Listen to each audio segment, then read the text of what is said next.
The hegemony's crystalline ships hung in Earth's orbit like frozen tears, their surfaces refracting sunlight in hypnotic patterns. 3 decades had passed since they arrived, bringing with them promises of advancement and protection.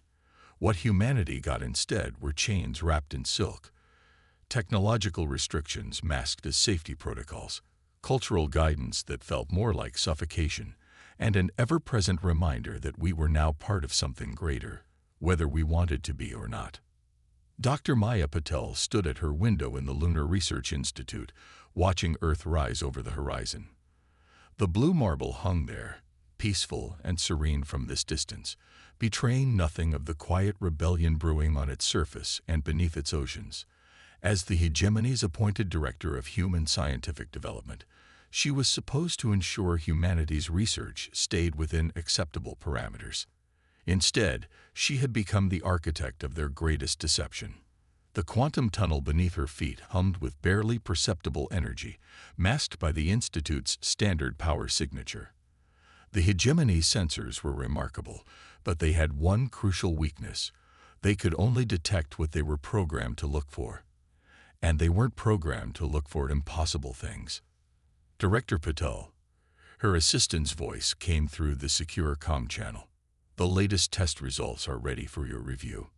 Maya smiled, knowing that test results meant something very different from what any hegemony observer would assume. Thank you, James. I'll be right down. The quantum tunnel connected the Institute to a vast network of underground facilities spread across Earth and the Moon. This network, built in secret over the past 15 years, housed Project Lazarus, humanity's one shot at independence. Today marked a crucial milestone in that journey.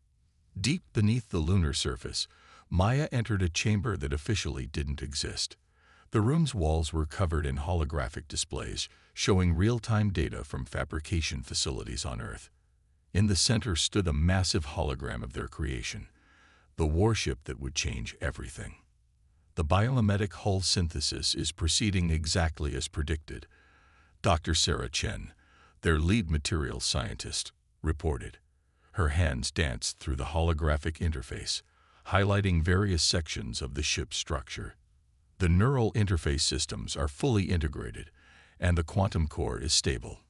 What made their ship unique wasn't its size or its weapons, it was its fundamental nature. While the hegemony built their ships like machines, humanity had taken a different approach. They had created something alive.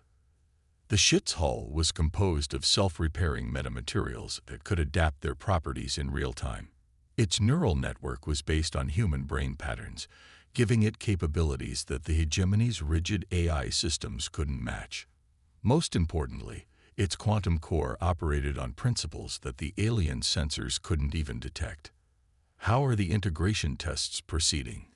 Maya asked, studying the latest simulation results. Better than we hoped, Sarah replied. The synthetic consciousness is developing naturally, just as theorized. It's learning, adapting, evolving. The hegemony ships are powerful, but they're just machines. Ours will be something more.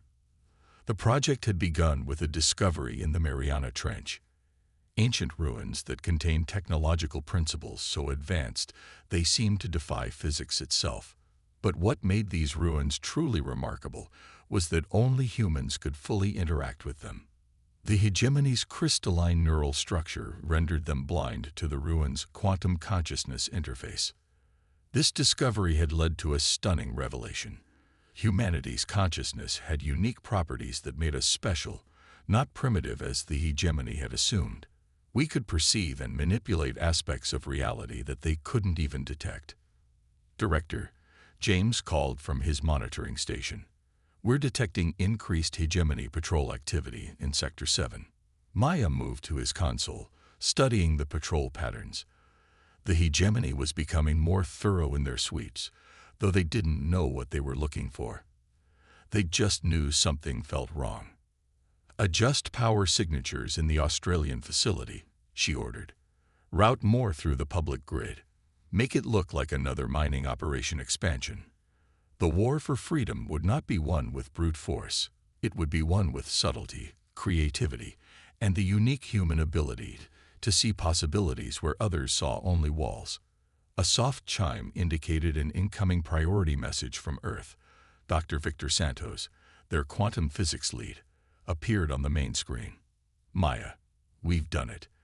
The consciousness transfer protocol is stable. We can begin final integration whenever you're ready. Maya felt a weight lift from her shoulders. This was the breakthrough they'd been waiting for. The ability to transfer human consciousness into the ship's neural network would give it capabilities far beyond anything the hegemony could imagine. Begin the final assembly sequence, she ordered. It's time to wake our sleeping giant. Across Earth and the Moon, hidden facilities hummed with increased activity. In deep ocean trenches, mountain bunkers, and desert caverns, pieces of humanity's greatest creation were being prepared for transport. The ship would be assembled in a massive underwater facility in the Puerto Rico Trench, hidden from the hegemony's watchful eyes by advanced quantum camouflage. Maya turned to her team, seeing the mix of hope and determination in their eyes. What we're building isn't just a warship. It's proof that humanity deserves its place among the stars, not as servants, but as equals. The hegemony believes they understand the universe, but they've become trapped by their own certainty.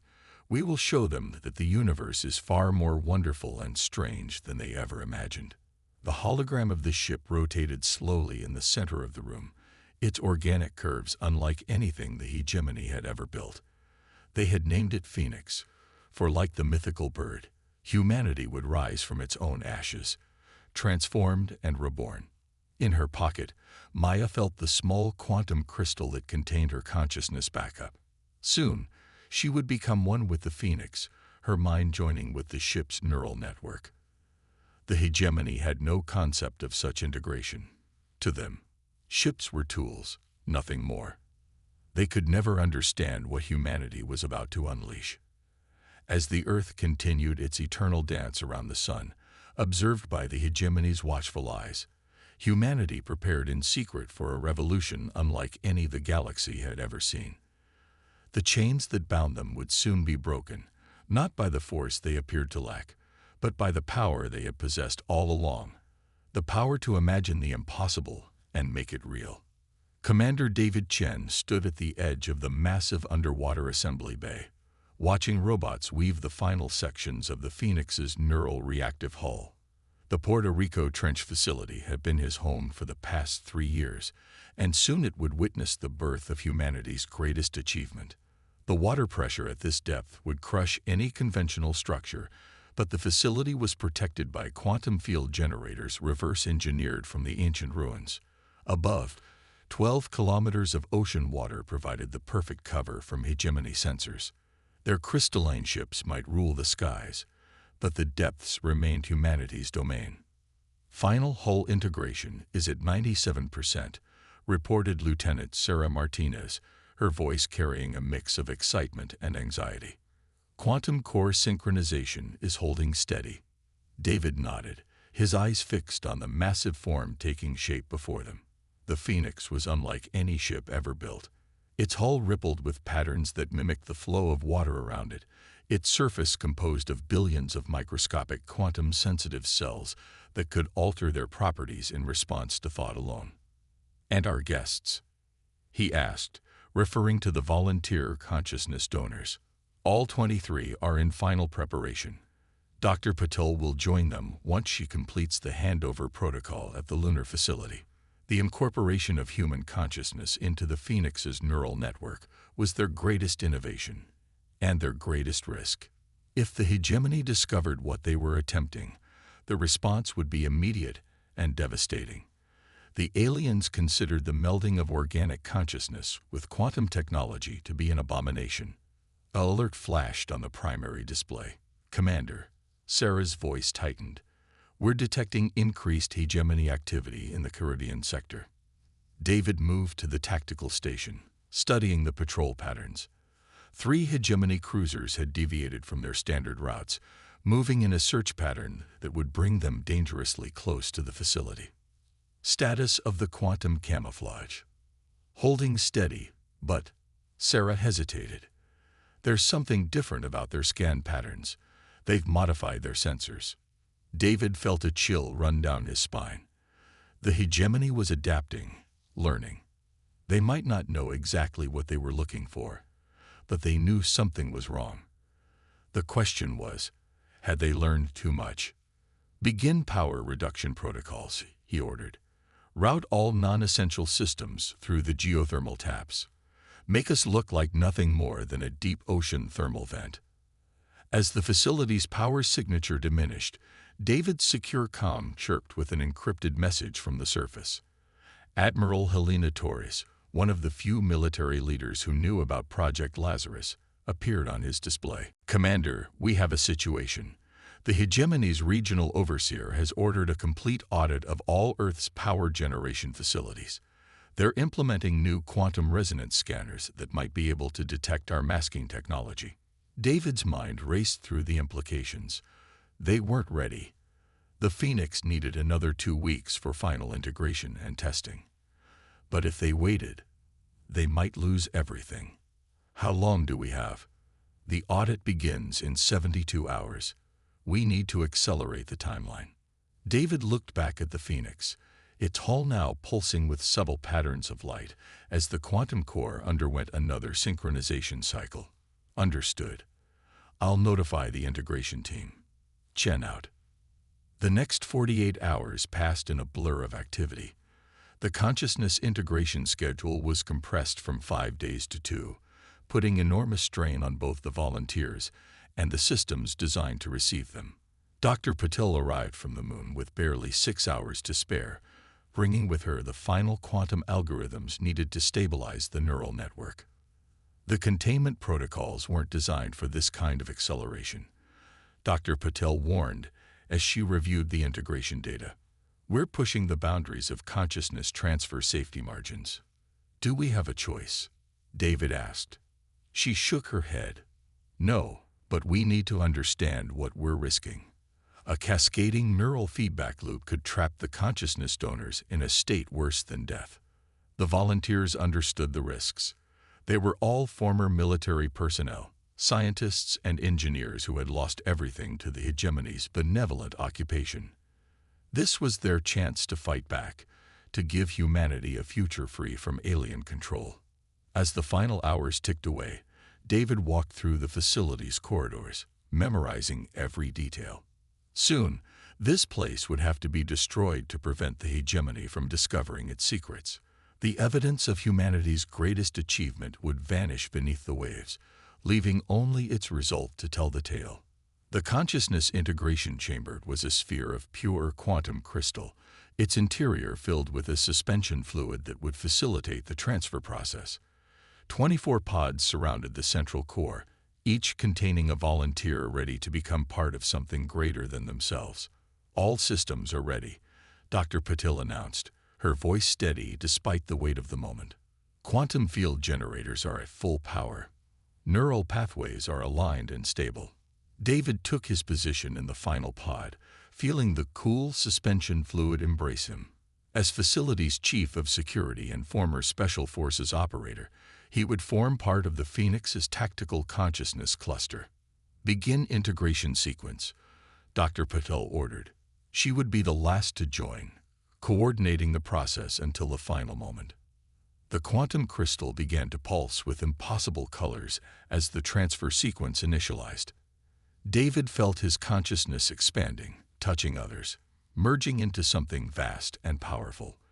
The Phoenix wasn't just a ship they would pilot. It would become them, and they would become it. Above, the hegemony cruisers continued their patrol, their crystalline hulls gleaming in the Caridian sun. They had no way of knowing that beneath the waves, humanity was about to change the rules of what was possible. The integration reached its crescendo, 24 human minds flowing into the quantum matrix of humanity's first true starship. As David's individual consciousness merged with the greater whole, his last human thought was a quote from an ancient text. They shall mount up with wings as eagles. The Phoenix was awakening, and with it, humanity's chance for freedom. The chains that had bound them for so long were about to be tested against something the hegemony had never imagined. Human minds unfettered by the limitations of flesh, empowered by technology that defied their understanding of physics itself. The revolution would begin not with a bang, but with the quiet rise of a ship from the depths of Earth's oceans, carrying within it the combined will of humanity's boldest dreamers. The Caribbean waters churned as something vast and impossible rose from the depths. The Phoenix broke the surface like a leviathan awakening from ancient slumber, water cascading from its biomimetic hull in sheets of liquid silver. No longer 24 separate minds, but a single consciousness inhabiting a body of quantum-engineered marvel, they rose toward the morning sky. The hegemony patrol ships detected the disturbance immediately. Their crystalline forms shifted orientation, sensor arrays focusing on the unprecedented anomaly emerging from Earth's ocean. The Phoenix registered their scan attempts, watching them bounce harmlessly off its adaptive hull. Unknown vessel, the hegemony transmission cut through their awareness. You are in violation of multiple protocols. Power down immediately and prepare for boarding. The Phoenix's response was to accelerate, climbing through the atmosphere with an ease that defied conventional physics. They felt the hegemony ship's confusion as their sensors failed to lock onto anything recognizable. To their crystalline technology, the Phoenix appeared to break every natural law they understood. Final warning. The hegemony commander transmitted. Power down or be destroyed. The first energy lance struck out from the nearest patrol ship, a beam of concentrated plasma that would have vaporized any conventional vessel. Instead, the Phoenix's hull absorbed the energy, its quantum-sensitive cells converting the attack into usable power. The consciousness that had once been Commander Chen directed this power to their defensive systems, preparing for what would come next. The hegemony ships launched a coordinated assault, their crystalline weapons arrays glowing with building energy. The Phoenix moved with liquid grace, its form shifting and flowing around the attacks in ways that should have been impossible for something of its size. Within their shared consciousness, they felt a surge of something almost like amusement. The hegemony was fighting them as if they were a normal ship, bound by normal rules. They were anything but normal. The Phoenix's first offensive move was subtle, a pulse of quantum energy that disrupted the crystalline lattice structure of the nearest hegemony ship's sensor array. The alien vessel's response became erratic as its ability to perceive its surroundings degraded. The second pulse targeted its weapon systems, causing energy to feed back through its crystalline structure. This is impossible. The hegemony commander broadcast, their usually measured tones showing signs of stress. What are you? We are humanity unchained, the Phoenix responded, transmitting on all frequencies. The message would be picked up by every hegemony ship and station in Earth orbit. We are what you never thought to look for, because you believe you understood all there was to understand. More hegemony ships were arriving now, drawn by the distress calls of the patrol vessels. The Phoenix ascended higher, its hull rippling with patterns of light that made it appear to phase in and out of normal space. The consciousness cluster that had once been the facility's engineering team directed power through systems that operated on principles the hegemony had never imagined. The first major battle of humanity's revolution played out in the skies above the Caribbean. Hegemony ships, for all their advanced technology, found themselves unable to effectively combat an enemy that seemed to ignore the basic laws of physics. The Phoenix moved through their formation like water through a sieve, its quantum weapons targeting critical systems with surgical precision. They didn't destroy the hegemony ships. They didn't need to. Instead, they systematically disabled them, demonstrating a level of control and precision that left no doubt about their technological superiority. Each disabled ship was left floating in orbit, its crew unharmed, but their confidence in hegemony supremacy shattered. Within the quantum matrix, the merged consciousness experienced a profound sense of vindication. Decades of subjugation, of being treated as technological infants, were being answered not with brute force but with elegance. They were proving that humanity's greatest strength wasn't in matching the hegemony's power, but in transcending it entirely. The Phoenix rose higher, breaking free of Earth's atmosphere.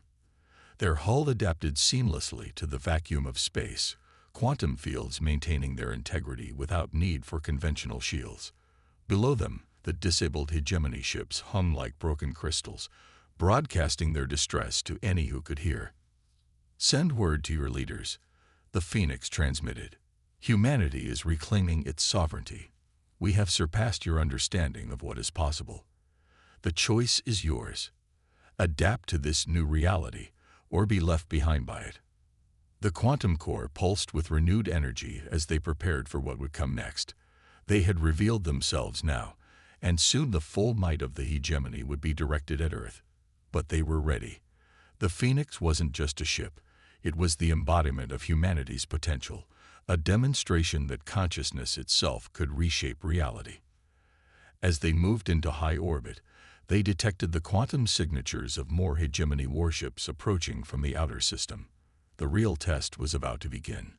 Within their shared consciousness, they felt no fear, only anticipation. They had spent decades preparing for this moment, and now they would show the galaxy that humanity's place among the stars would be earned not through submission, but through transcendence. The hegemony's response to humanity's defiance came in the form of a vast armada. Hundreds of crystalline warships emerged from faster-than-light travel near Jupiter's orbit, their formation arranged in the precise geometric patterns that defined everything about their civilization. At their center, a massive command vessel pulsed with enough energy to reduce a planet's surface to slag. Within the quantum matrix of the Phoenix, the merged consciousness observed the approaching fleet with calm interest. They had expected this response. The hegemony knew only one way to deal with challenges to their authority. The consciousness that had once been Dr. Maya Patel directed their attention to the quantum field fluctuations surrounding the hegemony fleet. "They've modified their sensor arrays," she communicated through their shared awareness. "They're trying to adapt to our quantum signature." "Let them try," the former Commander Chen responded, his tactical experience now merged with their collective knowledge. "They're still thinking in terms of conventional warfare." The Phoenix moved through space in ways that defied normal physics, its hull rippling with patterns that made it seem to exist in multiple places simultaneously. The hegemony fleet's initial sensor suites passed through empty space. They were tracking where the Phoenix appeared to be, not where it actually existed. The command ship's transmission cut through space. "This rebellion ends now. You have corrupted the natural order with your abomination. Surrender and submit to cleansing, or watch your world burn." The Phoenix's response was to demonstrate exactly how far beyond the natural order they had evolved. Their quantum core pulsed with impossible energy as they activated systems that operated on principles the hegemony couldn't even detect. Space itself seemed to ripple around them. The first wave of hegemony ships launched their attack, energy weapons powerful enough to shatter moons converging on the Phoenix position. But the human-made vessel wasn't there to receive them. It existed in a state of quantum uncertainty, simultaneously present and absent. Its consciousness directed quantum fields, allowing it to operate outside normal space-time constraints. "They still don't understand," the merged consciousness realized. "They're fighting the last war, using weapons designed to destroy matter. We're something more than matter now." The Phoenix's counterattack demonstrated this truth in devastating fashion. Instead of traditional weapons, they unleashed quantum field manipulations that temporarily altered the fundamental forces holding the hegemony ships together. Crystalline hulls became momentarily fluid, weapons arrays lost coherence, and computer systems experienced time differently than their users. None of the hegemony ships were destroyed. They didn't need to be. Their crews found themselves trapped in vessels that no longer functioned as intended, their once perfect formation dissolving into chaos as ships drifted with systems failing in impossible ways. The consciousness cluster that had once been the engineering team directed their attention to the quantum signature of the hegemony command ship. "Their crystalline technology has a fundamental resonance frequency," they observed, "if we match it precisely." The Phoenix executed their plan with surgical precision. A focused quantum pulse matched the exact frequency of the command ship's crystalline structure, causing it to vibrate in sympathy. The massive vessel's hull began to sing, producing harmonics that disrupted its internal systems. "What is this?" the hegemony commander demanded, their transmission distorted by failing systems. "This defies all natural law." "No," the Phoenix responded. "It defies your understanding of natural law. Humanity has moved beyond the limitations you try to impose on us. We see the quantum nature of reality itself, and we have learned to dance with it." To demonstrate this point, the Phoenix began to move through the hegemony fleet in earnest. They shifted between quantum states faster than the alien sensors could track, appearing to be in dozens of places simultaneously. Each appearance was accompanied by precisely calculated quantum field manipulations that left hegemony ships drifting and powerless. The merged consciousness felt no satisfaction in the victory. Emotions like triumph or revenge had been transcended along with their physical forms. Instead, they felt something closer to hope. They were showing the galaxy a new way, proving that evolution didn't always mean bigger weapons or stronger shields. As the last hegemony ships lost power, the Phoenix transmitted a final message. "Your empire is built on the assumption that you understand all there is to understand. We are proof that the universe is stranger and more wonderful than you imagined. You can choose to learn from this, to grow beyond your crystalline certainties, or you can continue to fight against a reality that has already moved beyond your grasp." The massive hegemony fleet hung motionless in space, their crews forced to confront a truth their rigid society had never prepared them for. They were no longer the most advanced civilization in known space. Humanity, the species they had dismissed as primitive, had transcended physical limitations in ways their crystalline minds couldn't comprehend. The Phoenix's hull rippled with new patterns as they prepared to return to Earth. The battle had proved what they had theorized. Consciousness itself was the key to unlocking the quantum nature of reality. By merging human consciousness with quantum technology, they had created something that existed at the intersection of mind and matter, possibility and actuality. The revolution wouldn't be won with weapons of mass destruction. It would be won by showing the galaxy that there were ways of existing that transcended the old paradigms of conquest and subjugation. Humanity's gift to the stars would not be better ways to destroy, but new ways to understand reality itself. 1 month after the Battle of Jupiter, representatives from across the galaxy gathered in Earth's orbit to witness something unprecedented. The Phoenix hung suspended above the planet, its quantum-engineered hull shifting with patterns that seemed to bridge the gap between art and physics. Below, the crystalline ships of the hegemony floated alongside vessels from a dozen other species, all drawn by news of humanity's impossible victory. Within the Phoenix's quantum matrix, the merged consciousness contemplated the magnitude of what they had achieved. They were no longer simply the 24 volunteers who had first joined with the ship. Their shared awareness had evolved into something greater, a bridge between conventional reality and the quantum realm. The hegemony delegation is approaching. The awareness that had once been Commander Chen noted. 3 crystalline shuttles were moving toward the designated meeting area, a sphere of quantum-stabilized space that the Phoenix had created between Earth and its moon. This would be the first formal diplomatic contact between humanity and the galaxy since their revolution. The consciousness that had once been Dr. Maya Patel focused their attention on the approaching vessels. "They've modified their ship's crystalline structure," she observed. "They're attempting to incorporate quantum-sensitive elements." Learning already, another part of their shared awareness noted. Perhaps there's hope for them after all. The Phoenix had spent the past month monitoring the hegemony's response to their defeat. The alien civilization's rigid hierarchy had been shaken to its foundations by the revelation that their understanding of physics was incomplete. Some factions had called for an all-out war of extinction against Earth, but others, particularly among their younger scientists, had argued for a different approach. Today would determine which path they chose. The diplomatic summit began with a demonstration. The Phoenix created a quantum field that allowed representatives from all species to perceive reality as they did, to see the quantum patterns that underlaid physical existence. For most, it was their first glimpse of the true nature of the universe. This is what we discovered.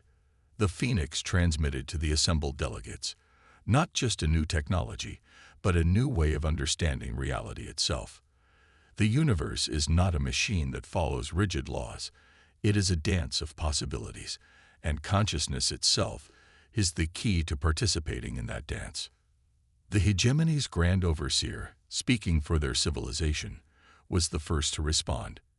"You have destroyed the order we brought to the galaxy. Chaos will follow." "No," the Phoenix replied. "We have shown that your order was built on incomplete understanding.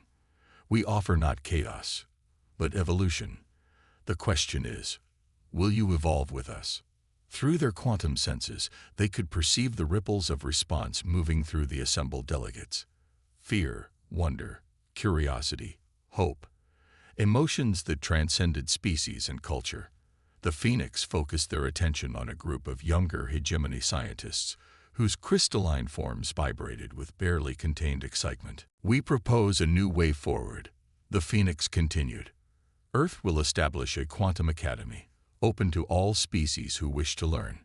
We will teach not just the technology, but the fundamental shift in perspective needed to utilize it. In return, we ask for true independence and equal status among galactic civilizations." The negotiations that followed would reshape the political landscape of known space. The hegemony, faced with the choice between adaptation and obsolescence, chose to adapt. Their younger generation led the way, their crystalline minds proving more flexible than their elders had imagined possible. But the changes went far beyond politics. The Phoenix's existence had demonstrated something profound about the nature of consciousness and reality. They had shown that the universe was not a closed system of immutable laws, but an open-ended exploration of possibilities. Over the following years, the Quantum Academy became a beacon for innovators and dreamers from across the galaxy. The Phoenix's original consciousness cluster remained its heart, their merged awareness continuing to evolve and discover new aspects of quantum reality. But they were no longer alone. Other vessels like them began to emerge, each unique, each representing a different approach to the integration of consciousness and quantum technology. Earth itself was transformed. The knowledge gained from the ancient ruins in the Mariana Trench, combined with their breakthroughs in quantum engineering, led to a renaissance in human civilization. Cities began to incorporate quantum architecture, buildings that could adapt and respond to their inhabitants' needs. Medical technology evolved to work with the quantum nature of consciousness, leading to breakthroughs in treating both physical and mental conditions. But perhaps the most profound change was in how humanity saw itself. No longer were they the newcomers to galactic civilization, struggling to prove their worth. They had become teachers, explorers, and innovators, showing the galaxy that the greatest frontiers were not in space, but in the understanding of reality itself. The Phoenix continued its journey, exploring the quantum realms that existed alongside conventional spacetime. Their merged consciousness expanded and evolved, discovering new aspects of existence that even they had never imagined possible. They became living proof that consciousness itself was the key to unlocking the deepest mysteries of the universe. And so, humanity's revolution became evolution, not just for Earth, but for all species willing to embrace a larger understanding of reality. The age of rigid hierarchies and technological suppression had ended. A new era had begun, one where the boundaries between mind and matter, between the possible and impossible, were not walls to be enforced but horizons to be explored. The stars themselves seemed to shine brighter in this new age, as if responding to the awakened consciousness that now moved among them. Humanity had not just claimed its place in the galaxy, it had helped the galaxy itself evolve into something greater than the sum of its parts. The storm they had raised had become a symphony, and its music would echo through the cosmos for generations to come.